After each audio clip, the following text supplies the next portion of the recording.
Looks good. Perfect. Well, Carl, thank you for having me, and thank you all for joining. I'm excited to be here and tell you a bit about our company. So I'm a founder of Farmstack, and as a quick disclaimer, Farmstack is not a financial advisor.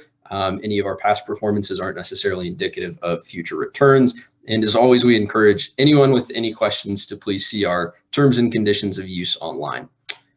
But with that out of the way, at its heart, Farmstack is an ag tech startup helping farmers sell their crop. We believe in a more simple, more data-based approach to marketing grain. So in creating this approach, there's a few different value adds we're trying to demonstrate. First and foremost, we believe farmers should have access to the right information. That information should be filtered and weighted and back tested and any other number of methods we can apply to make sure that that information should actually be used in making a marketing decision. And following this, farmers should be able to make confident decisions. They should feel empowered with the information they have to make the best decisions they can to improve profitability of their operation. And lastly, results of this should be measurable. Farmers should, over time, be able to notice bottom line improvements as a result of this change in strategy. So we have this information and we needed a delivery mechanism. And after a number of iterations, we actually landed on email. Email for farmers is accessible, it's reliable, and it tends to command premium screen real estate. We wanted to offer a solution that's built around how farmers actually work and not how a lot of software wants them to work. Our whole company is built around this idea of being as powerfully simple as we can. We didn't want any barrier to entry or onboarding, just a simple mechanism for any farmer to improve profitability and make more informed marketing decisions. So here's an example of what that actually looks like. The bread and butter of what our algorithms are actually doing on the back end is in that Outlook section. Every day we have a few different algorithms that run and search for events, analyze historical performances, and weight and condense all that data into what we call insights, basically the most important events that a subscriber should be aware of that day. We then have some machine learning models running on top of those insights, which can deliver predictive capabilities of those events, essentially how much and by when we expect a given commodity price to move. And the nice thing about structuring the email like this, focusing on insights and then a quick market overview with some historical context, is that it molds with pretty much any farmer persona, whether they're looking to sell in a few weeks, months, next season, or just get a general pulse on the grain market. So the question is whether this actually works. And for farmers, there's no one true index we can compare against because most farmers are typically benchmarking on their own historical prices. But what we can do is take the daily spot prices in Minneapolis and Chicago and Kansas City and use that as our index. And then basically given some start date, compare how marketing with Farmstack Daily Insights may have tracked against that index. So since starting that experiment at the beginning of April, we've seen about an 8% increase in average bushel price. And what's more interesting here is, of course, what we've heard from actual subscribers, some of which are actually double this. But again, it's hard to get like a general average pulse because farmers' average bushel prices are so vastly different. But given what we've heard from some of our subscribers where we are plugged into their situations and what we've seen with this index experiment, we feel fairly confident that the 8% is a relatively safe benchmark. And alongside our email product, we've actually translated a lot of that code into trading algorithms. And we're currently in the process of licensing these to institutions. And these are much easier to compare apples to apples, and the results are also pretty impressive. For some historical context, in the time frame in which these were trained and back tested, hard red winter wheat did about 1.25% a year on average, and we've consistently seen about 30 to 50% coming out of these algorithms. We've we've put in a lot of time making sure these algorithms are listening to the right data, and we think that their current performance is a testament to their long-term capabilities. So what's next for us? Right now, in the immediate term, we're focused on bringing those institutional algorithms to market. We've developed something that's demonstrated a significant amount of predictive power, and licensing these is a new viable product line for us and also opens up new market potential. And additionally, we're soon rolling out product updates focused around increased actionability of the insights for our Farmstack Daily subscribers. Specifically, we're also honing in on the machine learning piece here with an end goal of just delivering insights that are as tailored and actionable as possible to a subscriber. And then a bit further down the road, we're scoping a lightweight application which will help farmers monitor the financial health of their operation. Really just focusing in on that measurable results piece of the company that we think is so integral. So I founded Farmstack with Carl, a good friend of mine and also a 4th generation Montana farmer. Carl previously started and sold a legislative data company, which is how we initially got connected. And we found we just have a really great rhythm working together. And although we've been working on the company for well over a year and a half, we officially launched in February. So we're just getting started. But with that, Katrina, I'm happy to roll over to you, or Carl, I guess I'll take questions now, whatever your preferred method is. Yeah, let's do 5 minutes or so of questions if anybody has some for Keaton. No questions? Usually I'll wait a little bit. One of the things that we've all been on Zoom for way too long this year, but oftentimes we forget to mute even today. Keaton, I'll ask a quick question. In terms of, I know you guys just launched in February, so congratulations on that. In terms of your initial market, are you guys specifically focused on connecting with farmers here in Montana, or have you expanded beyond the state? Yeah, great question. Currently, we are just focusing on wheat. And so primarily all of our users are in Montana right now, just because that's where we have personal connections with. But we do have plans to expand that to different commodities and alongside that different states and regions as well. Oh, cool.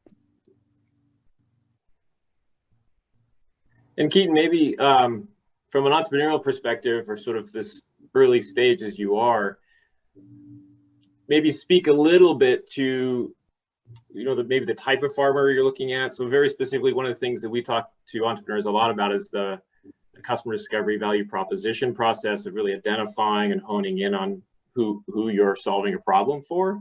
Are these very, very large scale, small scale, everybody in between? These are mostly, I guess, large scale kind of, just generational farmers. We noticed in developing the company that most farmers today are typically making marketing decisions based off USDA reports or reports they're getting from industry professionals or different kind of analyses like that. But they're very lengthy. It's very hard to digest, and it's especially very difficult to take action upon. And so most of our target market we view as that sort of farmer, someone who's investing a decent amount of time to try and learn how they should best market their grain. And we see that with crunching this data ourselves and condensing all those reports and analyses into much more actionable pieces of information, we're hoping that we can save them a lot of time so they can get back to farming. Yeah. Any other questions out there? Carl, I think there was a question in the chat. Oh, thanks, Rick.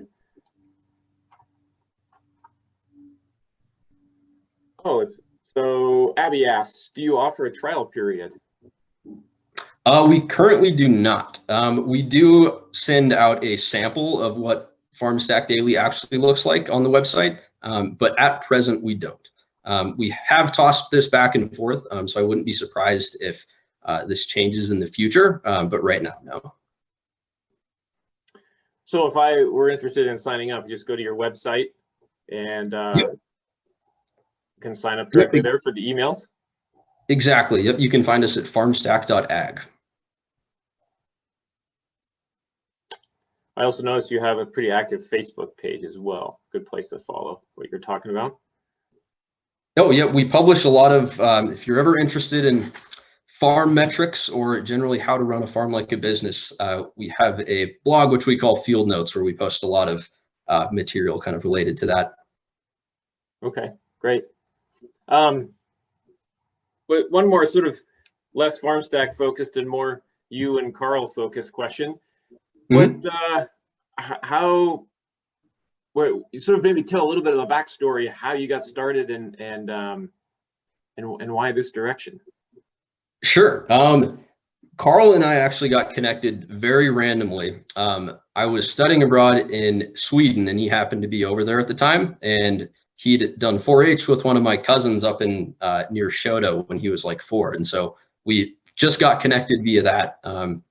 And so we've been working together in some capacity for the last 5 years or so. And after Carl sold the company that he had founded and that I was helping him with previously, for the last 2 or 3 years, we've been talking about, which kind of ideas we'd like to pursue.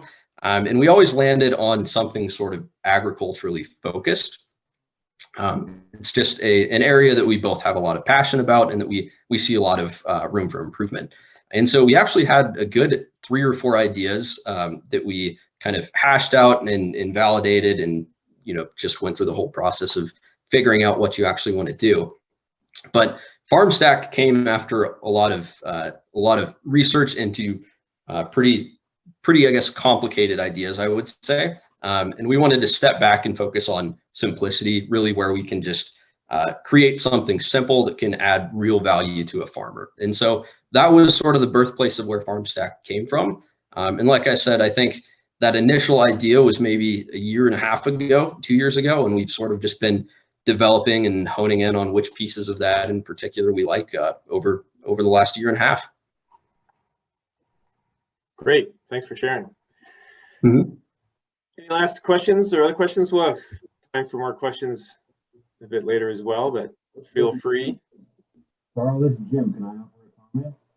Please, Jim. Yeah, your audio is a bit mumbled, but I'll listen and try to repeat it if others don't hear it. Go for it. I don't know how to improve it, but anyhow, my son Carl is associated with Keaton, and I'm a subscriber to Farmstack. I'm a 3rd generation wheat farmer.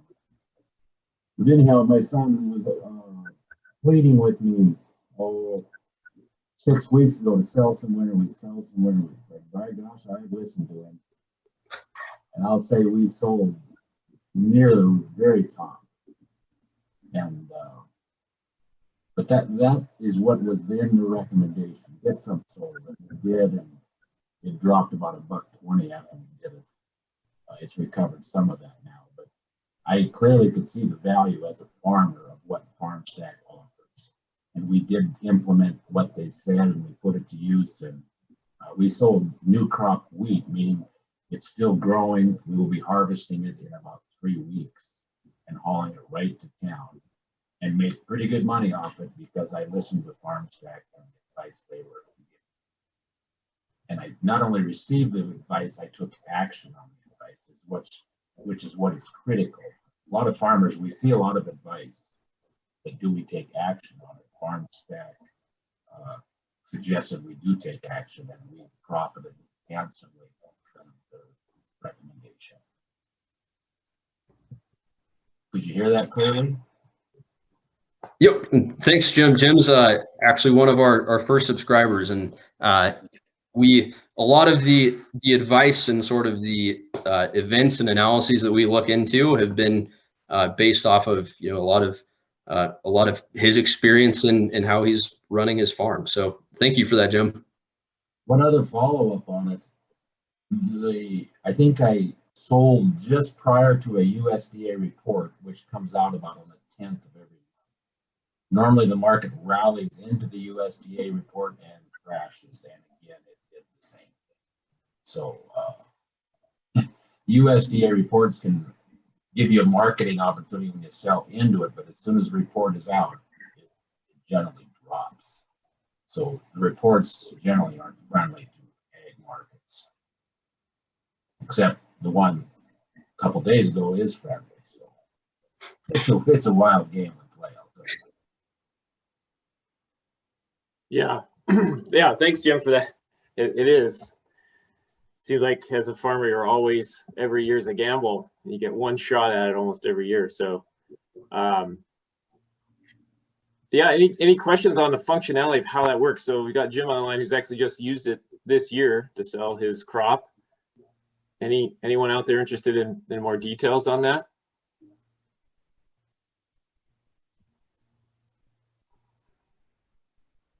Not being a grain farmer myself, does it allow you to grab the price and pre-sell even before harvest, or are you tied to post-harvest?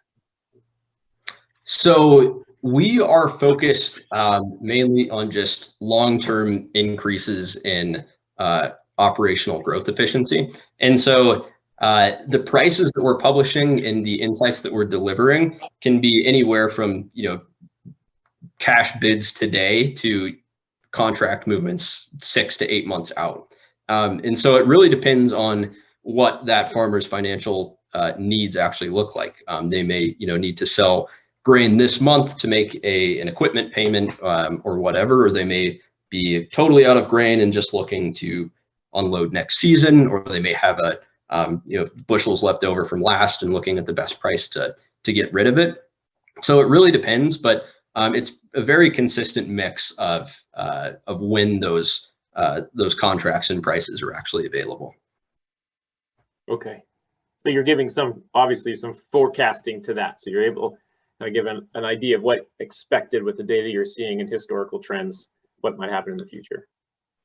Definitely, yeah. So we have our models will essentially tell us, given some pattern that it recognizes, how much it might expect. For instance, December 21 hard red winter wheat contracts to move in the next week or something. So it's very much more forecasting than it is today, and we think that's kind of the better approach to improving your profitability. Yeah, actually, to Jim's point, right? Once it comes out today, things with reports often, and then the market changes or crashes shortly after that. So knowing what's going to happen in the future is more helpful than what's happening today.